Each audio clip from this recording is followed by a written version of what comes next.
अंदाज देणार आहे. महाराष्ट्रामध्ये बऱ्याच विभागात काल पावसाची नोंद झालेली आहे आणि 13 तारखेला व 14 तारखेला महाराष्ट्रात पाऊस होईल अशा प्रकारचा अंदाज आपण यापूर्वीच्या अनेक व्हिडिओमध्ये दिलेला होता. आपले अंदाज अचूक ठरलेले आहेत.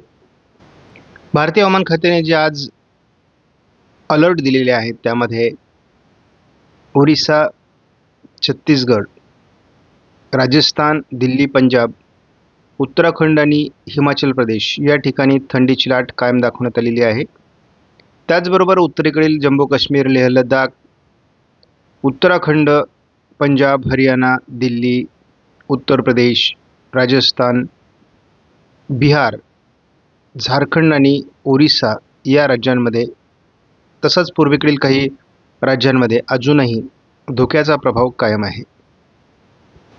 पुढील 48 तास राजस्थान वगळता हा अंदाज कायम असण्याची शक्यता आहे. महाराष्ट्रात तुरळक ढगाळ परिस्थिती निर्माण झालेली होती. पाऊसही झालेला आहे. मात्र तरी देखील थंडीचं प्रमाण बऱ्यापैकी आहे. महाराष्ट्रामध्ये विदर्भ, उत्तर महाराष्ट्र, मध्य महाराष्ट्र, उत्तर मराठवाडा या ठिकाणी बऱ्यापैकी थंडी जाणवलेली आहे आणि यापुढे ती जाणवत राहील. आज देखील GFS मॉडेलने थोडं पश्चिम महाराष्ट्र, मध्य महाराष्ट्राच्या काही भागात पावसाचा अंदाज दिलेला आहे. अजून देखील केरळ, तामिळनाडू किंवा किनारपट्टी भागामध्ये केरळ आणि कर्नाटकच्या पावसाचा अंदाज आहे आणि हा आणखी 1-2 दिवस म्हणजे 48 तास राहण्याची शक्यता आहे. त्यानंतर मात्र हे वातावरण संपतंय 15 तारखेपासून. मात्र 16 तारखेपासून 17 तारखेपासून लगेचच उत्तर भारतात WD सुरू होतील आणि यापुढील WD हे प्रभावी असण्याची शक्यता आहे. त्यामुळे पावसाचं प्रमाण हे किंवा गारपिटीचं किंवा बर्फवृष्टीचं प्रमाण अधिक असण्याची शक्यता आहे. त्यामुळे एकूणच 20 तारखेनंतरचं वातावरण उत्तर भारतासाठी अतिशय प्रभावी आहे. त्यामुळे मोठ्या प्रमाणात बर्फवृष्टी आणि मेघगर्जनेसह पाऊस देखील उत्तर भारतात होण्याची शक्यता आहे. या दरम्यान मध्य भारतावर काय परिणाम होतो ते देखील आपल्याला बघावं लागेल. कारण जर बंगालच्या उपसागरात दरम्यानच्या काळात सिस्टम विकसित झाली तर त्याच्या ट्रफमुळे महाराष्ट्रात पुन्हा पावसाचं वातावरण देखील तयार होऊ शकतं. सध्या महाराष्ट्राच्या दक्षिणेकडून थोडी थंडी कमी आहे, परंतु महाराष्ट्राच्या उत्तरेकडून बऱ्यापैकी थंडी मॉडेल दाखवत आहेत. आपण बघतो ही थंडीचं प्रमाण तसं उत्तरेकडून महाराष्ट्राच्या दिशेने वाढत जाण्याची शक्यता थोड्या दिवस आहे. मात्र आपण बघतो की 18 नंतर पुन्हा एकदा थंडी कमी अधिक होते. मात्र 19 तारखेनंतर पुन्हा उत्तर महाराष्ट्र, मध्य महाराष्ट्र, उत्तर कोकण अशी थंडी वाढत जाण्याची शक्यता या ठिकाणी दाखवलेली आहे. बाकी विदर्भ, मराठवाड्यात थंडीचं प्रमाण थोडंसं कमी होऊ शकतं, परंतु एकूणच प्रभावी WD उत्तर भारतात येत असल्यामुळे यदा कदाचित बर्फवृष्टी अधिक झाल्यामुळे थंडीचं प्रमाण देखील वाढू शकतं.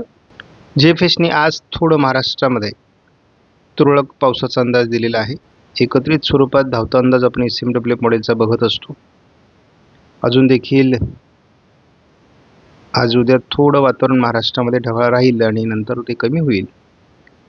परंतु वातावरणामध्ये मुख्यत्वे 19 तारखेनंतर मोठा बदल होण्याची शक्यता आहे. हा बदलच 22 तारखेपासून स्पष्ट जाणवतोय. उत्तर भारताच्या दिशेने मोठ्या प्रमाणात WD सरकणार आहे. ते मैदानी भागापर्यंत परिणाम करतील आणि दोन्ही समुद्राच्या दक्षिण टोकाला देखील वातावरण निर्मिती होण्याची शक्यता असल्यामुळे नेमकी कोणत्या राज्यांमध्ये पुन्हा पावसाळी परिस्थिती निर्माण होते, गारपीट होते हे आपल्याला बघावं लागणार आहे. आज देखील महाराष्ट्रामध्ये काही भागात तुरळक पावसाची शक्यता आहे, ढगाळ वातावरणाची शक्यता आहे. यामध्ये मुख्यत्वे करून अहिल्यानगर, छत्रपती संभाजीनगरचा काही भाग, जालना, बीड, लातूर, धाराशिव, सोलापूर, पुणे आणि साताऱ्याच्या काही भागात हे वातावरण असण्याची शक्यता आहे. 15 तारखेला मात्र हे वातावरण संपणार आहे. 15 नंतर 21 तारखेपर्यंत फारसं वातावरण नाही आहे. संपूर्ण उघडीप राहणार आहे. थंडीचं प्रमाण वाढणार आहे.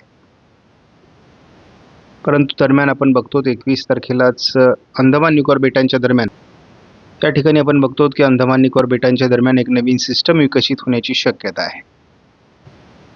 22 तारखेला एक नव्याने WD देखील या भागातून आपल्याला सक्रिय होताना दिसतोय. ही सिस्टम देखील थोडी दक्षिण भारताकडे सरकते आहे. 24 तारखेला आपण बघतो तामिळनाडू, केरळ, दक्षिण कर्नाटक, रायलसीमा, गुजरात, राजस्थान, दिल्ली, पंजाब, हरियाणा या राज्यांमध्ये पावसाचं वातावरण होतं आहे आणि कोकण किनारपट्टीला लागून हे संपूर्ण सिस्टम असल्यामुळे पुन्हा एकदा मुंबईसह उत्तर कोकणामध्ये पावसाची शक्यता वाढणार आहे. 25 तारखेला आपण बघतो हे वातावरण उत्तर महाराष्ट्र, नाशिकसह उत्तर कोकण या विभागात परिणाम करणार आहे. या वातावरणात किती 25 तारखेपर्यंत बदल होतो हे आपण बघत राहणार आहोत, परंतु पहिला WDचा प्रभाव हा महाराष्ट्रावर परिणाम करण्याची शक्यता आहे आणि दोन्हीकडे म्हणजेच दक्षिण भारतामध्ये आणि उत्तर भारतामध्ये एकाच वेळेस जेव्हा पावसाची सिस्टम असते तेव्हा महाराष्ट्रात गारपीट होण्याची शक्यता असते. तसं हे महाराष्ट्रासाठीचं किरकोळ वातावरण आहे, त्यामुळे फार घाबरून जाण्यासारखी परिस्थिती नाही आहे. 27 तारखेला थोडी किरकोळ परिस्थिती विदर्भामध्ये आहे. म्हणजे 25, 26, 27 वातावरण आत्ता दाखवलं जातं आहे. यदा कदाचित त्या तारखेपर्यंत पोहोचेपर्यंत यात खूप बदल झालेला देखील असू शकतो. त्यामुळे आपण यापूर्वीही सांगितलं जानेवारी तसा फार पावसाळी नाही आहे, परंतु तरी देखील आपल्याला 13, 14 तारखेला आपण महाराष्ट्रात पावसाचा अंदाज दिलेला होता आणि आपल्याला आज देखील थोडी ढगाळ परिस्थिती, किरकोळ पावसाच्या घटना महाराष्ट्रामध्ये घडताना दिसतील. जरी आपण बघितलं तरी महाराष्ट्रामध्ये काही विभागात ढगाळ परिस्थिती आहे. या ढगाळ परिस्थितीत आज कुठे परिणाम होऊ शकतो ते आपण बघतो. आज आपण बघतो की भोकरदन, चिखली, जालना, छत्रपती संभाजीनगर या परिसरात अगदी वैजापूरपर्यंत थोडा इफेक्ट ढगाळ परिस्थितीचा आहे. आपण बघतो कालच्या तुलनेत तसं वातावरण आज कमजोर आहे, त्यामुळे फार पावसाळी परिस्थिती निर्माण होणार नाही, परंतु ढगाळ परिस्थिती, हलका पाऊस असं काही घटना महाराष्ट्रामध्ये घडू शकतात.